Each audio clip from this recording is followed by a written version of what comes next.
이제 신명기의 17번째 시간, 그리고 이제 신명기가 끝을 향해 나아가고 있습니다. 지난주에 저희가 27장, 28장을 함께 배웠는데, 27장은 요단강을 건너서 약속의 땅에 들어가서 행해야 할 이제 그 복과 저주의 선포식에 관한 내용이었고, 이제 28장은 율법에 순종할 때에 받게 되는 언약의 복과 율법에 불순종할 때에 받게 되는 저주의 내용에 대해서 쭉 설명을 했습니다. 저주가 훨씬 길었던 거 기억하실 겁니다. 이제 오늘 29장, 30장은 언약에 관한 본격적인 세 번째 설교입니다. 잠깐 더 복습하시면, 여기 이스라엘의 애굽 400년간 종살이 했던 애굽 지역이고, 출애굽한 다음에 시내산에서 이제 신명기에서는 이 시내산을 호렙산이라고 부릅니다. 여기서 이제 언약을 맺고 신계명 받고 율법 받고 그 언약의 책이란 그 율법을 받고 1년 동안 거주하면서 성막 짓고 가데스마니에서 정탐꾼을 했다가 불순종함으로 38년 약 40년 동안 광야를 돌다가 이제 1세대 다 죽고 2세대 이끌고 모압 평지에 가서 모세가 이제 3번 설교하는데, 그 내용이 이제 신명기 내용입니다. 이제 모압에서 모세는 결국 가나안 땅에 들어가지 못하고 이제 여기서 묻히게 되는데, 여기서 했던 세 번째 설교 마지막 부분입니다. 29장, 그래서 세 번째 설교 세 내용인 29장 내용이 오늘 보도록 하겠습니다. 언약 갱신에 대한 부분입니다. 이스라엘이라는 그 민족의 정체성은 그 하나님과의 언약에 달려 있습니다. 이게 무슨 말씀이냐면, 이스라엘이 하나님의 백성, 하나님이 세우신 국가답게 존재하려면 하나님과의 언약이 가장 중요합니다. 이스라엘의 행복과 번영과 모든 것은 하나님과 맺은 언약이라는 관계를 어떻게 잘 유지하는가에 달려 있다고 볼 수 있습니다. 언약 잘 유지하면 복받고 강한 나라가 되어 열방을 축복하는 나라가 되고, 언약 잘 못 지키면 저주를 받고 심판받아서 하나님이 주신 약속의 땅에서 쫓겨나서 또다시 이제 노예 생활을 하게 되는 것입니다. 오늘 1절 말씀 보시면, 호렙에서 이제 시내산입니다. 이스라엘 자손과 세우신 언약 외에 여호와께서 모세에게 명령하여 모압 땅에서 그들과 세우신 언약의 말씀은 이러하니라. 보시면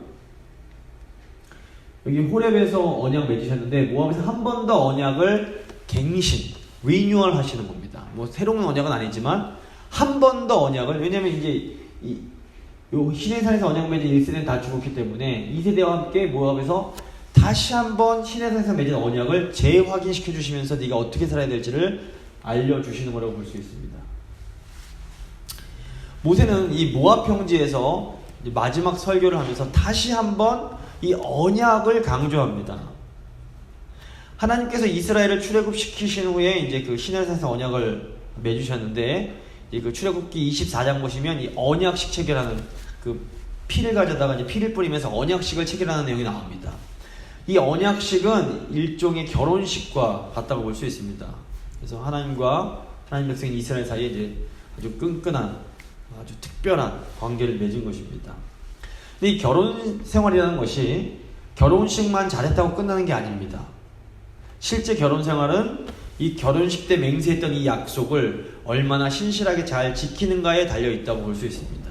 남편은 남편으로서 아내를 사랑하고 지켜줘야 할 그 책임을 다해야 하고, 아내는 아내로서 남편을 사랑하고 존경해야 하는 그 책임을 다해야 합니다. 하나님과 이스라엘과의 그런 언약 관계도 마찬가지입니다. 언약식 맺었다고 모든 것이 끝나는 것이 아닙니다. 어떻게 보면 언약식 맺음으로 이제 시작되는 거라고 볼 수 있습니다. 언약 백성들이 이 언약 관계에 요구되는 책임을 다할 때에 비로소 이 언약 관계 안에서 참된 그 복과 행복을 누리면서 할 수 있습니다. 이제 하나님, 남편이신 하나님은 언제나 그 언약의 책임을 신실하게 다하십니다. 그래서 오늘 보시면 이제 이스라엘을 사랑하시면 언제나 하나님은 돌봐주십니다. 2절 3절입니다. 모세가 온 이스라엘을 소집하고 그들에게 이르되, 여호와께서 애굽 땅에서 너희의 목전에 바로와 그의 모든 신하와 그의 온 땅에 행하신 모든 일을 너희가 보았나니 곧 그 큰 시험과 이적과 큰 기사를 내 눈으로 보았느니라. 무슨 말입니까? 하나님은 그 크신 사랑으로 이스라엘을 애굽으로부터 그 구원해 주십니다. 또 하나님은 이스라엘이 불순종하여서 광야에서 이렇게 떠돌 수밖에 없는 그때에도 그들을 신실하게 지켜주십니다.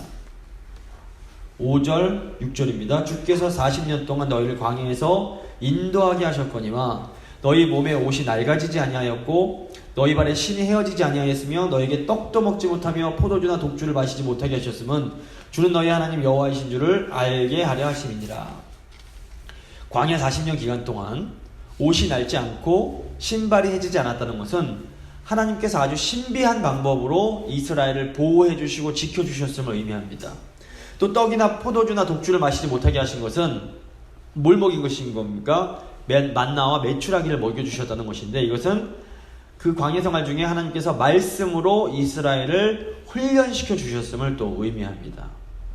또 이제 저기 읽지 않겠지만 7절 8절 보시면 이스라엘이 이제 약속의 땅으로 가는 중에 신명기 앞부분 보시면 요단 동편에 있는 헤스본 왕 시온과 바산한 옥이 이스라엘을 대적하면서 싸우려고 나옵니다.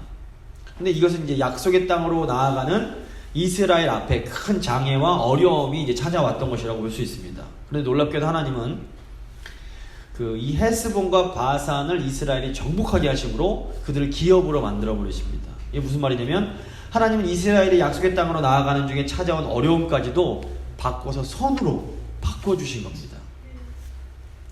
여기서 저희가 기억해야 될 게 뭐냐면, 신실하게 언약 백성 이스라엘을 지키신 이 하나님께서 지금도 신실하게 새 언약 백성인 우리를 지켜주고 계신다는 사실입니다.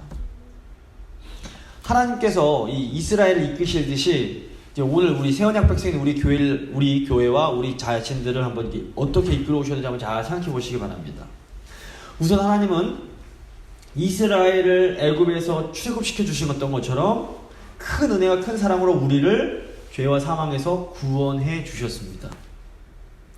또 우리가 이스라엘처럼 불순종해서 이제 광야의 그 40년과 같은 시간을 보낼 때에도 하나님은 우리를 그냥 내버려 두지 않으시고 어떻게 하셨습니까? 우리가 이해할 수 없는 아주 신비한 방법으로 언약 백성인 우리를 지키시고 보호하시며 우리를 훈련시켜 오셨습니다.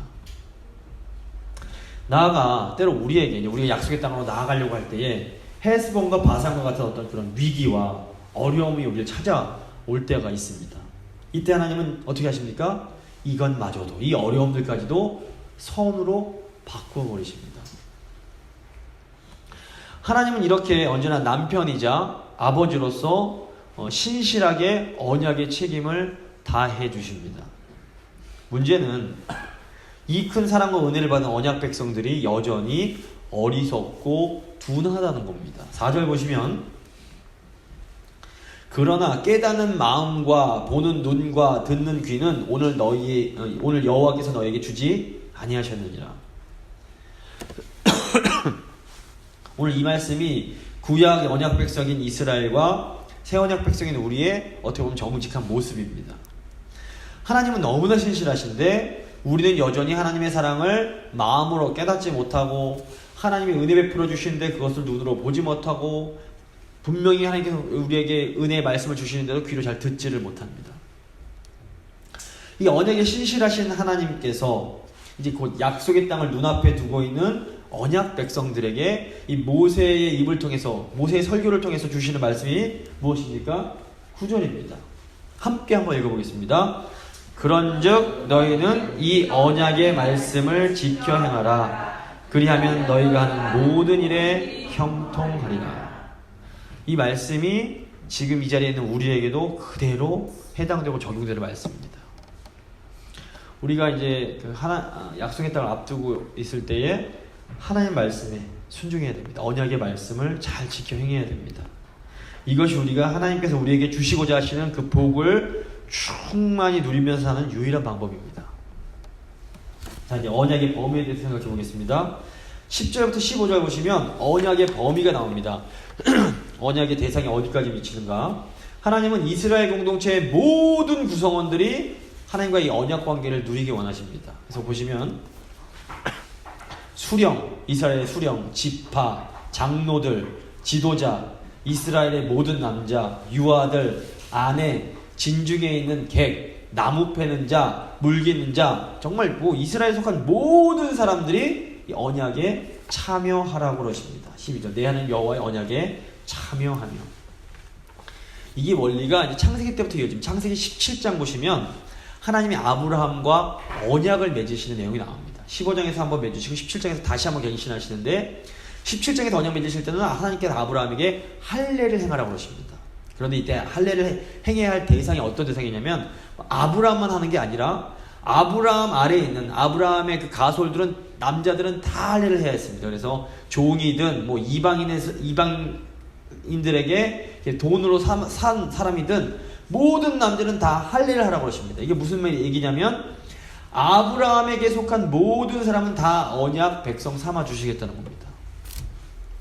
나아가 이제 하나님은 모압에서 지금 이제 모압 땅에서 이 모세의 설교를 듣는 그런 사람들뿐 아니라 그 이후의 사람들까지도 이 하나님의 언약에 참여하기를 원하십니다. 다음 세대들, 이스라엘 땅, 그 약속의 땅에서 들어갈 그 자녀들까지도 이 언약에 참여하기를 원하십니다. 14절 보시면 내가 이 언약과 맹세를 너에게만 세우는 것이 아니라 오늘 우리 하나님 여호와 앞에서 우리와 여기 함께 서 있는 자와 오늘 우리와 함께 여기 있지 아니한 자에게까지이니.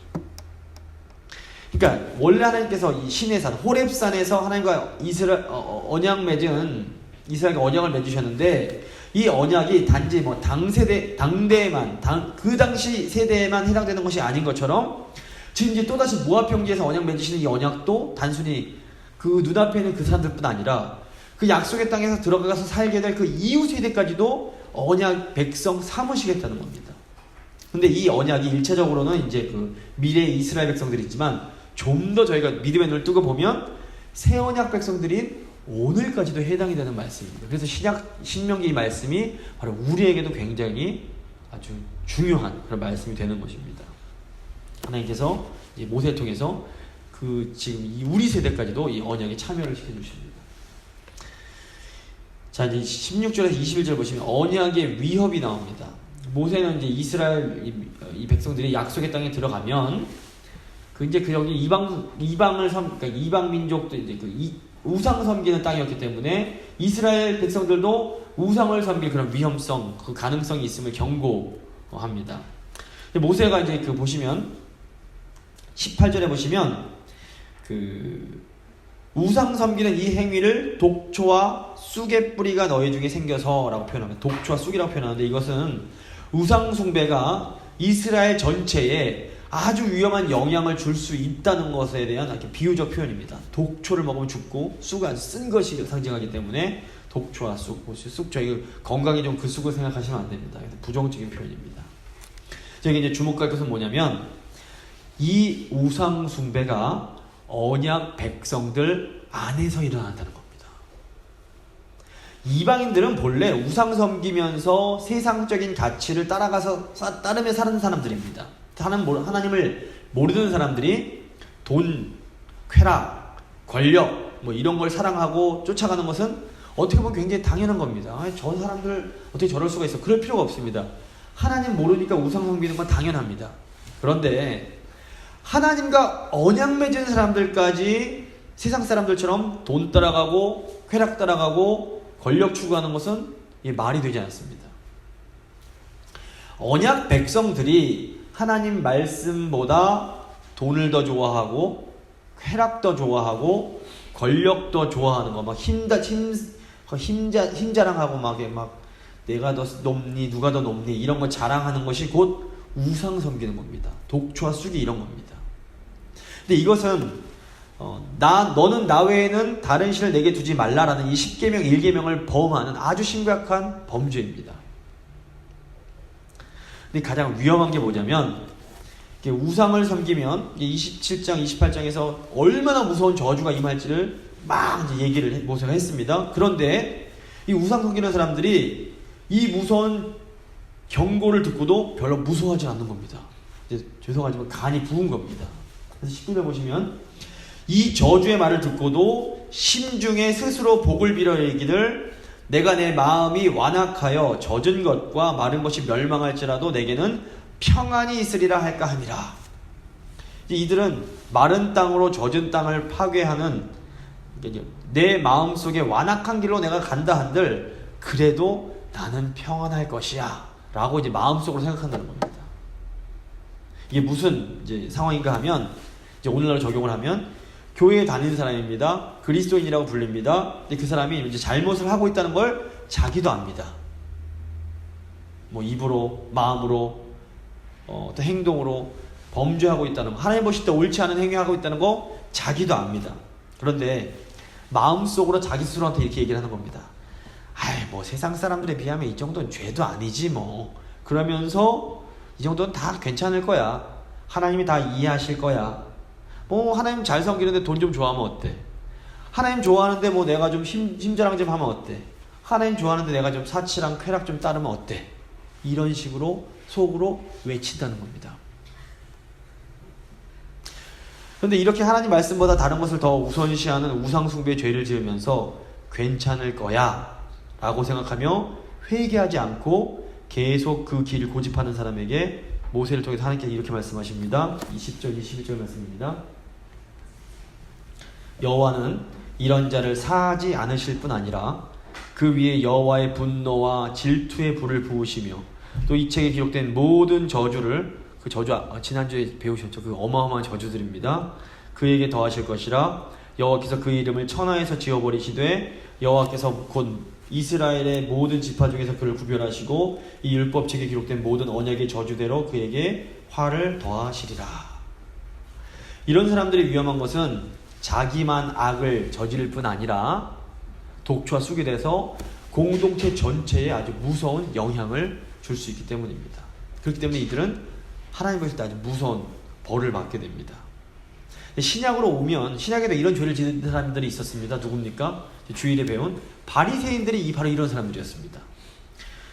이들은 하나님을 자기들이 잘 섬긴다고 착각하면서 하나님 보실 때 죄를 막 지었습니다. 그러면서 스스로한테 복을 주고 스스로한테 축복하는 겁니다. 괜찮을 거야.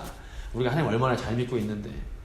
근데 더군다나 이들은 지도자였기 때문에 자기들만 죄를 짓는 것이 아니라 다른 이들도 똑같은 죄를 짓게 만들고 있었습니다.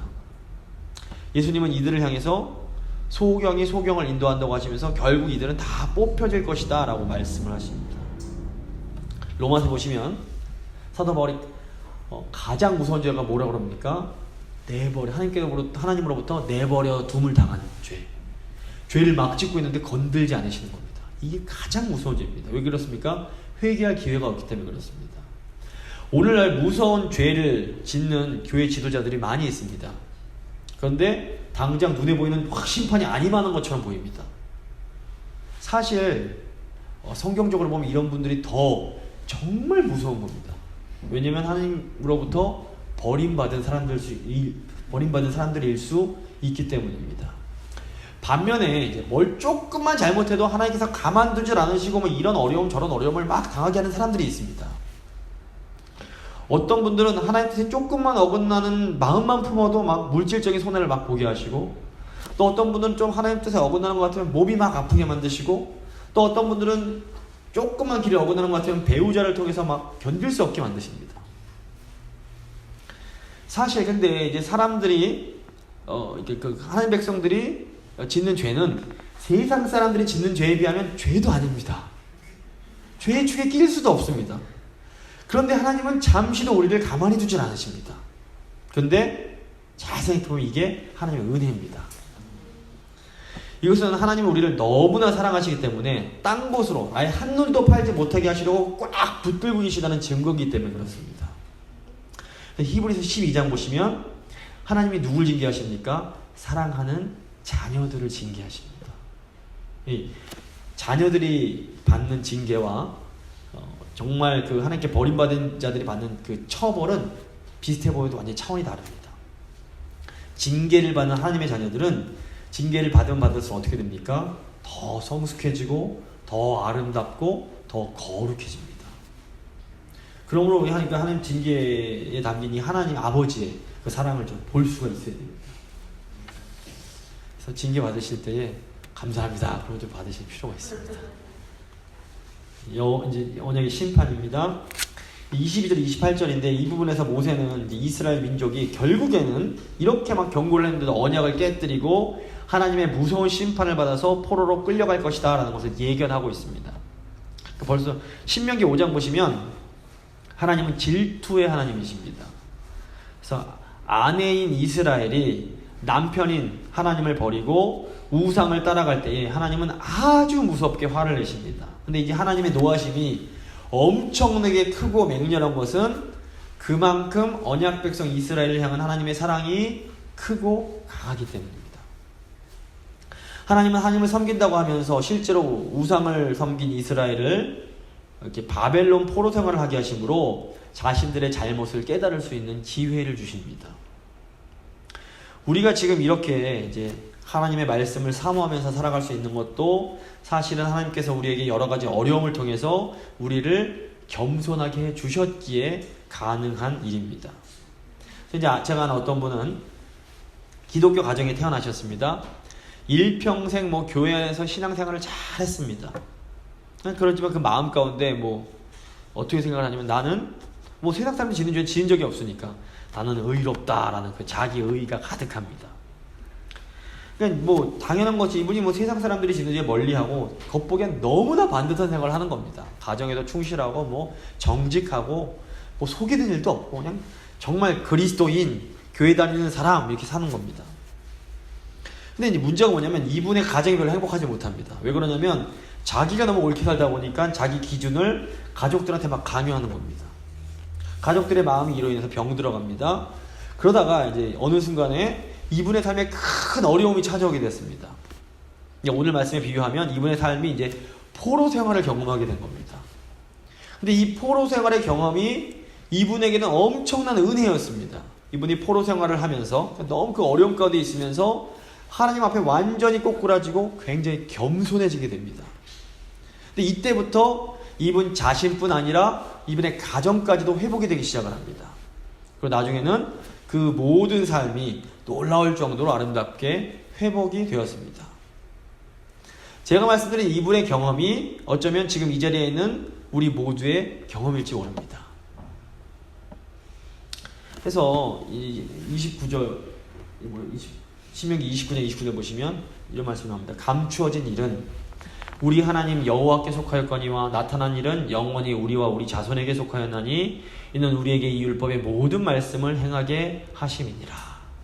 제가 개인적으로 가장 구약에서 제일 좋아하는 말씀 구절입니다. 이스라엘 백성들은 하나님이 선택하신 이스라엘이 하나님을 모르는 이방 나라의 포로로 잡혀갈 수밖에 없다는 이 현실을 도저히 이해할 수가 없었습니다. 어떻게 하나님의 나라가, 하나님의 백성이 하나님 모르는 이방 나라에 팔려갈 수 있단 말인가?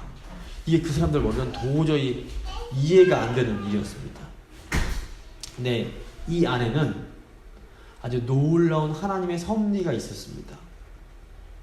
하나님은 이 고통의 시간을 통해서 언약 백성 이스라엘이 다시 하나님의 말씀으로 돌아오게 해주십니다. 실제로 이제 구약 성경 대부분이 그 포로기 직후에 이제 쓰여지고 완성이 됩니다. 그 전에는 하나님 말씀이 얼마나 귀한 줄 몰랐다가 포로 가보니까 하나님 말씀이 너무 귀하구나 것을 깨닫고 말씀이 이제 그때 이제 완성이 됐던 겁니다. 이스라엘 사람들은 포로 생활을 통해서 하나님 말씀 귀한 줄을 비로소 이제 깨닫게 되었습니다. 우리 삶을 봤을 때도 우리 삶에도 도저히 때로는 이거는 도저히 이해할 수 없다라는 일들이 일어납니다. 아무리 생각해봐도 하나님께서 왜 이런 일을 하시는지 아무리 생각해도 이해할 수 없는 일들이 있습니다. 그러니까 지금 당장은 근데 이 뜻을 하나님의 뜻을 도저히 알 수가 없습니다. 근데 하나님의 뜻을 도저히 이해할 수 없을 때 우리가 할 수 있는 일이 있습니다. 그게 뭐냐면 하나님 말씀에 순종하며 우리 자녀들 또 우리 다음 세대들이 이 하나님 말씀에 순종할 수 있도록 길러내는 겁니다.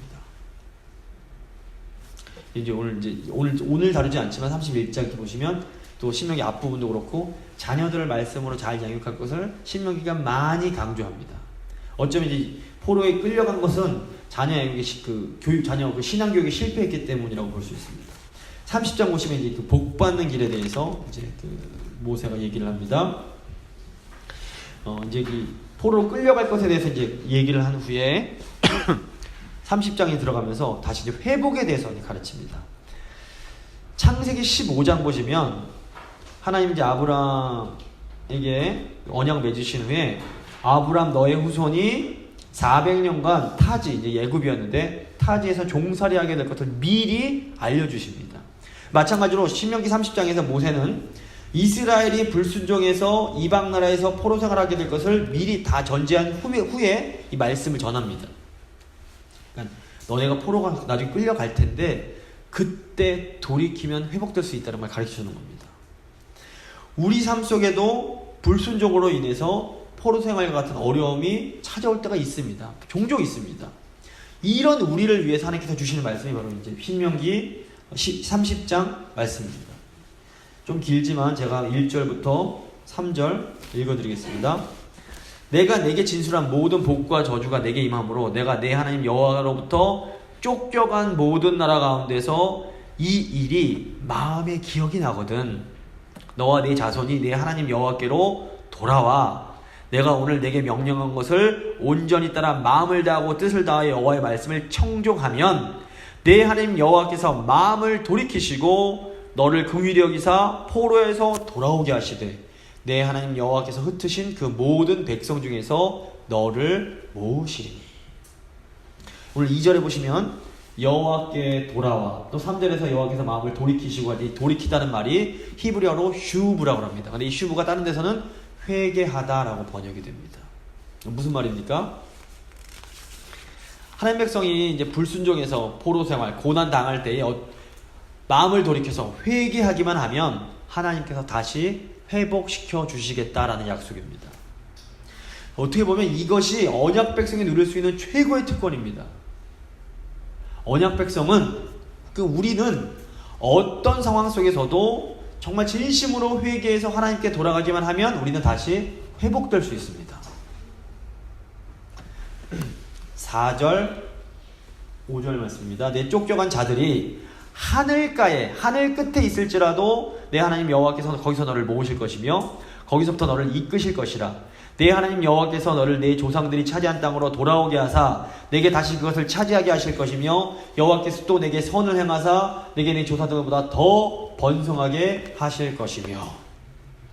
하나님은 우리가 진정으로 회개해서 하나님께 돌아오면 우리가 하늘 끝에 있을지라도, 어디에 어떤 상황이 있을지라도 다시 우리를 잡아와서 데리고 와서 돌아오게 하사 우리를 회복시키시겠다라고 말씀하십니다. 굉장히 축복이 되는 말씀입니다. 문제는 우리가 과연 온전히 회개할 수 있는가, 우리에게 그럴 능력이 있는가 하는 것입니다. 좋은데 이게 내가 할 수 있을까? 근데 중요한 건 하나님께서 직접 이 문제를 해결해 주시겠다고 말씀하십니다. 6절입니다. 내 하나님 여호와께서 내 마음과 내 자손의 마음에 할례를 베푸사 내게 마음을 다하며 뜻을 다하여 내 하나님 여호와를 사랑하게 하사 내게 생명을 얻게 하실 것이며. 이게 복음입니다. 하나님이 하시겠다는 겁니다. 너에게 능력 없는 거 내가 알고 있다. 내가 하겠다. 하나님은 언약 백성의 마음에 할례를 베푸시겠다고 합니다. 놀랍게도 이 마음의 할례 어떤 것 떠오르십니까? 새 언약 떠올리셔야 됩니다. 모세는 여기서 지금 새 언약을 통해서 이스라엘이 회복될 것을 미리 지금 신명기부터 예언이 되고 있는 겁니다. 예레미야 31장 말씀 제가 여러 번 보여드렸는데, 그러나 그날 후에 내가 이스라엘 집과 맺을 언약은 이러하니 곧 내가 나의 법을 그들의 속에 두며 그들의 마음에 기록하여 나는 그들의 하나님이 되고 그들은 내 백성이 될 것이라. 마음, 새 언약의 약속은 마음의 말, 율법이 새겨지는 겁니다. 마음의 할례를 받는 겁니다. 에스겔 36장도 나옵니다. 또 새 영을 너희 속에 두고 새 마음을 너희에게 주되 너희 육신에서 굳은 마음을 제거하고 부드러운 마음을 줄 것이며. 성령 통해서 마음이 변화되는 것, 이게 새 언약의 약속입니다. 이 새 언약의 예언이 예수님의 오심으로 성취가 됐습니다. 사도 바울은 새 언약 백성인 오늘날의 그리스도인들, 성도들은 마음의 할례 받은 사람들이다 라는 것을 가르칩니다. 로마서 2장 28절 29절 말씀입니다. 무릇 표면적인 유대인이 아니요 표면적 육신의 할례가 아니니라. 오직 이면적인 마음의 유대인이며 할례는 마음에 할지니 영에 있고 율법 조문에 있지 아니한 것이라. 또 골로새서 2장 11절 보시면 또 그 안에서 너희가 손으로 하지 아니한 할례를 받았으니, 이게 무슨 말입니까? 성령으로 마음의 할례 받았다는 얘기입니다. 곧 육의 몸을 벗는 것이요 그리스도의 할례니라. 그러니까 하나님은 우리를 회복시켜 주시기 위해서 성령님을 통해서 우리의 마음을 변화시켜 주시고 우리가 하나님께 진심으로 돌아와 하나님의 말씀에 순종할 수 있게 해 주시겠다고 약속을 하십니다. 그러니까 우리의 회복의 길이 뭡니까? 어려움이 당했을 때 우리가 회복될 수 있는 유일한 길은 성령 안에서 하나님의 말씀에 순종하는 것입니다. 성령님의 도우심 받아서 말씀에 순종하기로 하면 그러면 우리에게 회복이 일어나는 겁니다. 이게 하나님께서 하시겠다고 이미 약속되어 있는 겁니다. 우리 믿음으로 이것을 받아들이면 되는 겁니다. 하나님의 약속입니다. 9절에서 10절 말씀입니다. 내가 내 하나님 여호와의 말씀을 청종하여 이 율법책에 기록된 그의 명령과 규례를 지키고 내 마음을 다하며 뜻을 다하여 여호와 내 하나님께 돌아오면 내 하나님 여호와께서 내 손으로 하는 모든 일과 내 몸의 소생과 내 가축의 새끼와 내 토지의 소산을 많게 하시고 내게 복을 주시되 곧 여호와께서 내 조상들을 기뻐하실 것 같이 너를 다시 기뻐하사 내게 복을 주시리라. 우리가 이 약속의 말씀을 꽉 붙잡아야 됩니다. 11절 14절은 이 말씀이 멀리 있지 않고 가까이 있다라는 말씀입니다. 모세는 마음의 할례를 받은 사람들에게 이 하나님의 명령, 이 하나님의 말씀이 멀리 있지 않고 어렵거나 먼 것이 아니다 라고 가르칩니다. 하나님의 명령은 저 하늘 위에 있거나 저 바다 밖에 있는 것이 아니라 어디에 있습니까? 예, 우리 마음 속에 있습니다. 14절입니다. 오직 그 말씀이 내게 매우 가까워서 내 입에 있으며 내 마음에 있은즉 내가 이를 행할 수 있느니라. 하나님의 말씀이 입과 마음에 있다는 게 굉장히 중요합니다. 저 오늘 이번 주 주일에 저희가 배웠지만 이 마음과 입이 아주 긴밀하게 연결이 되어 있습니다. 예수님은 우리 입으로 나오는 말로 우리의 마음을 알 수 있다라고 가르치십니다. 근데 우리가 입을 굉장히 조심해야 됩니다. 우리 입 하는 말 들어보면 그 마음속에 뭐가 들어있는지 고스란히 드러나는 겁니다. 이 마음의 할례 받은 사람, 성령으로 말미암아 마음이 변화된 사람은 그 말이 변하게 되어 있습니다. 부정적이고 비방하는 말은 마음의 할례 받은 사람에게 전혀 어울리지 않는 말입니다. 마음의 할례 받은 사람, 성령으로 마음이 변화된 사람은 사랑하고 축복하고 격려하고 위로하는 말을 합니다. 그래서 보시면 무를 지킬 것보다 내 마음을 지키라고 하시고 또 야고보 사도는 입에 재갈을 물리라고 합니다. 이게 참 어렵지만 입을 제어하는 사람은 마음을 제어할 수 있습니다. 저에게 이제 과제입니다. 하나님 앞에서 하나님 저의 입술을 제어해 주시고 저의 마음을 붙들어 주십시오. 기도해야 됩니다. 자 이제 마지막 15절 20절 네, 두 개의 길에 대한 겁니다. 15절 보시면 보라 내가 오늘 생명과 복과 사망과 화를 내 앞에 두었나니. 모세는 결론적으로 언약 백성이 걸어갈 수 있는 두 개의 길이 있다라고 가르칩니다. 예수님도 이제 두 개의 문, 두 개의 길을 가르치셨는데 하나는 이제 하나님을 사랑하고 그 말씀에 순종하면 생명을 얻고 약속의 땅을 얻게 되는 그런 길입니다. 또 다른 길은 하나님 말씀에 불순종해서 망하고 얻을 땅에서 이제 쫓겨나는 그 길입니다. 새 언약 백성인 우리에게도 두 길이 놓여 있습니다. 예수님도 두 길이, 두 문이 있다, 좁은 있다라고 하죠. 하나는 생명에 이르는 문이고 하나는 멸망에 이르는 문이다라고 말씀해 주십니다. 어떤 길을 가시겠습니까? 하나님이 우리에게 원하시는 건 생명과 복의 길을 가기를 간절히 원하십니다. 저희가 처음에 읽었던 말씀, 하나님께서 우리에게 주신 말씀은 너와 내 자손이 살기 위하여 생명 택해라. 여호와를 사랑하고 그 말씀을 청종하여 그를 의지해라. 그는 생명이요 내 장수시니 여호와께서 내 조상에게 주신 그 땅에서 내가 거주하게 될 것이다. 약속의 땅에서 거주하게 될 것이다 라고 마무리를 짓습니다. 오늘 말씀 마무리 짓겠습니다. 아까 말씀드렸던 것처럼 모세는 결국 약속의 땅에 들어가지 못합니다. 오늘 이 설교는, 모세의 설교는 약속의 땅을 눈앞에 둔 이 다음 세대들을 향해서 모세가 일종의 유언처럼 했던 설교입니다. 모세가 하고 싶은 말은 한마디로 제발 하나님 말씀 순종하면서 살라는 겁니다. 그것만이 너희가 생명과 복을 누릴 수 있는 유일한 길이다 라고 강조하는 겁니다. 그리고 또 하나, 이 말씀을 우리 다음 세대들에게 잘 가르쳐야 됩니다. 여기 다음 주에도 나오는데, 그래서 언제는 우리가 하나님의 말씀에 정말 적극적으로 순종하면서 살아야 됩니다. 더 나아가서 이제 우리 다음 세대들에게 이 귀한 말씀대로 살 수 있도록 잘 가르쳐야 됩니다. 그거 하면 우리가 하나님이 약속하신 약속의 땅에 거하면서 하나님의 그 강한 나라가 되어서 열방을 축복하는 진정한 그런 언약 백성의 삶, 새 언약 제사장 나라의 삶을 잘 살아낼 수 있습니다. 그게 우리에게 주신 사명입니다. 이 사명 우리가 잘 완수할 수 있도록 같이 좀 기도하고 또 잘 살아낼 수 있기를 바랍니다. 한번 기도하시겠습니다. 신실하신 하나님 아버지 감사합니다.